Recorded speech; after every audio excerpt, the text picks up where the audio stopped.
أَمَّنْ خَلَقَ السَّمَاوَاتِ وَالْأَرْضَ وَأَنزَلَ لَكُم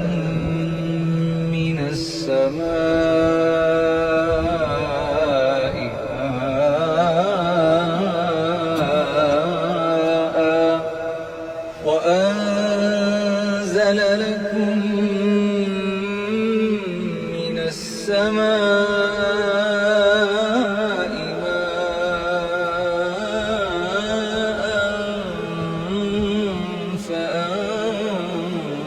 فَأَنبَتْنَا بِهِ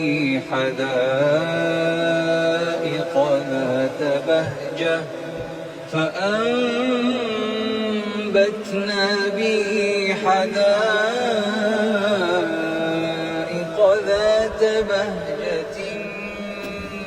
مَا كَانَ لَكُمْ أَن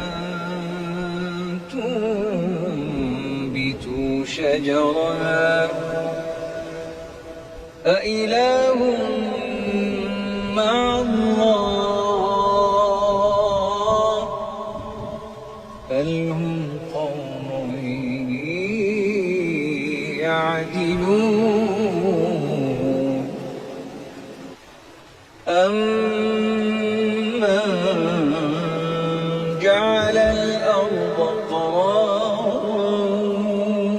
وَجَعَلَ خِلَالَهَا أَنْهَارًا وَجَعَلَ لَهَا رواسي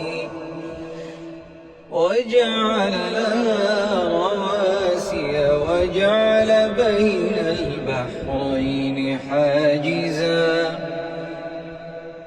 أَإِلَٰهٌ مَّعَ اللَّهِ